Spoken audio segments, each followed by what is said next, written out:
El coordinador de los senadores perredistas está de regreso. Después de un serio problema de salud y ya reincorporado a sus funciones, Miguel Barbosa tiene muy claro que su partido está en crisis. Una crisis que debe resolverse, claro, en medio de las urgencias de la agenda nacional. Esta noche, en La Pura Verdad.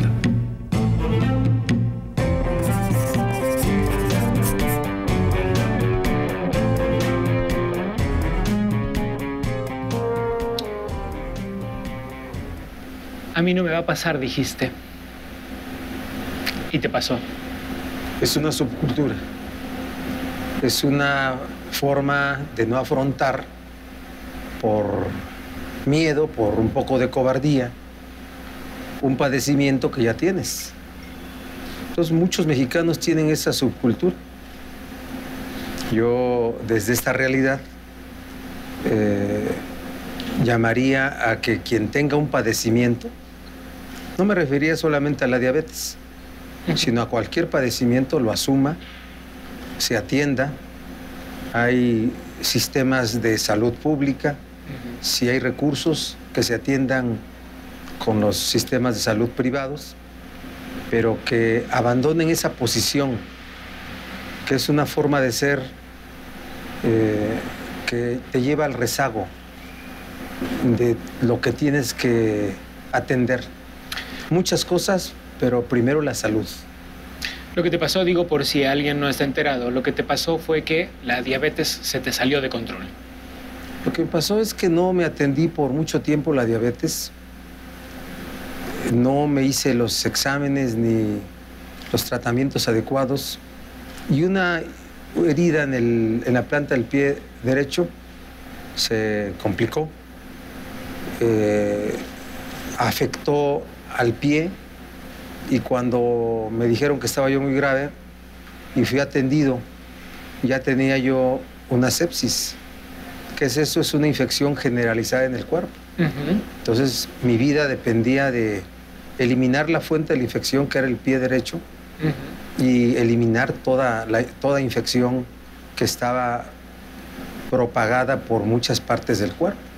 Afortunadamente se pudo hacer eso. El costo, pues sí, es un costo grave. La amputación de cualquier parte del cuerpo es una cosa grave, pero es una realidad que hay que afrontar.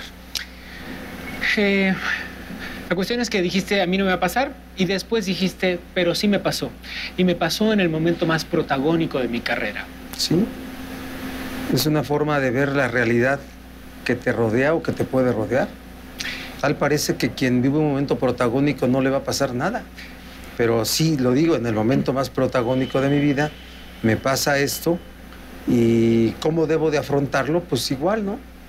Muy abierto, muy público, muy sincero, porque soy político y porque ya la gente no soporta a los políticos simuladores, ocultistas, queriendo verse de una forma que no les corresponde. No tengo un pie, me estoy rehabilitando, espero tener pronto una prótesis que me permita tener o recuperar la mayor movilidad posible, pero no me siento amputado de nada, ¿eh? Esta es una nueva realidad, sin duda que sí. Quien haya tenido algo, haya padecido algo como a mí me pasó, y no se asuma con una realidad que hay que modificar, también actúa con irresponsabilidad y en la subcultura esa, que va a seguir siendo un círculo vicioso, ¿sí? ¿Qué tienes que ser? Alguien que esté consciente de lo que le pasó y que lo que rodea se alteró. Y hay que mantener un equilibrio y lo primero que hay que ser una persona más reflexiva frente a la vida. Sin duda. ¿Hablamos de política? Hablamos de lo que quieras. Muy bien. Sé que eres un hombre a favor del Pacto por México. No, precisamente. Bueno, decías pactista. Eso decías literalmente. Ahorita te aclaro. Y mi pregunta es, ¿hasta cuándo se puede mantener este pacto con dos de las tres patas del pacto bastante inconformes, no? Mira, la política en México tiene que transformarse. La realidad en la que vive esta sociedad no acepta que la política siga siendo la misma. Entonces, nosotros en el PRD, un sector importante del PRD, asumimos que tenía que haber diálogo político.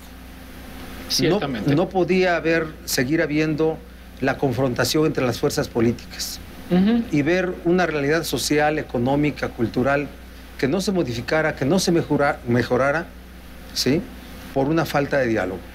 Entonces, claro que yo acompañé la propuesta, la iniciativa. Estabas acompañando a tu presidente, al presidente de tu partido, Jesús Zambrano, que fue uno de los creadores. Fue quien encabezó, junto con Jesús Ortega. Entonces yo acompañé esa iniciativa. Yo acompañé la decisión de dialogar con las fuerzas políticas y con el gobierno federal. ¿Para qué? Para transformar la realidad de los mexicanos, ¿sí? Después hubo cosas que no me parecieron y que públicamente las di a conocer y que fueron hechos políticos públicos. Por ejemplo, para mí hubiera sido solo una reunión pública del pacto, una sola. La República Reunida lo llamaste. La República Reunida, ¿sí? Después de eso, ninguna más, porque las múltiples reuniones públicas del gobierno federal y de los partidos de oposición era elemental. ¿Quién tiene la infraestructura mayor de divulgación? ¿El gobierno federal o los partidos de oposición? Claro. Era elemental que iba a beneficiar al gobierno federal. Por eso después lo hice. Y también, ya cuando se desarrollaron los hechos, por una pretendida sustitución de las cámaras, de las facultades legislativas del Congreso.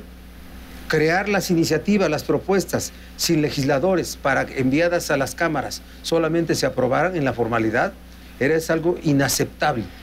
Y por otra razón... ¿Y no sospecharon que eso podía pasar? Pues mira, yo lo planteé desde el principio a todos los niveles, en mi partido y en el gobierno. Lo planteé así y no se quiso corregir. Por eso decidimos, panistas, senadores panistas y perredistas, formar nuestra propia iniciativa de reforma política. Ahí empezó. Cuando después de hacer un alto en el pacto por el escándalo de Veracruz, a los días aparece rehecha esa mesa en un acto público con el famoso adendum. Luego dijimos, no hay remedio. Entonces yo sí me declaro un político dialoguista, que formó parte de las gentes que impulsaron la iniciativa del pacto, pero que mostró inconformidad por la forma como funcionó, por su intención de sustituir al Congreso de sus funciones legislativas y porque yo soy coordinador de 22 senadores, personalidades, todos y todas, de diferente origen, de diferente formación, que no piensan... Y de diferentes corrientes. Mira, ya las acabamos en el grupo parlamentario. ¿En serio? No hay corrientes. Tú dime qué hecho político de divergencia en mi grupo ha habido. Pero ustedes representan un partido francamente dividido. Vamos, tú mismo dijiste, lo primero que tenemos que resolver en el PRD es nuestra crisis interna. Sí. No solo quién será el presidente del partido. Sí. Eres, por cierto, de las pocas personas públicas integrantes del PRD con cierta relevancia que reconoce una crisis real en el PRD. ¿Por qué no dices con relevancia y no me dices, dejas la cierta para otro? No. Mira, yo asumí mi posición de coordinador con mucha genuidad, coordinador de los senadores. Y si bien forman parte de corrientes políticas en su vida partidaria, dentro de los trabajos del Senado ya no existe. No te digo que no formen parte de ellas en lo que es la vida ordinaria del partido, pero dentro del comportamiento, dentro del grupo parlamentario del Senado, no existe esa posición. Ahora, ¿qué tengo que hacer yo? Tengo que también tener opinión en la vida de mi partido.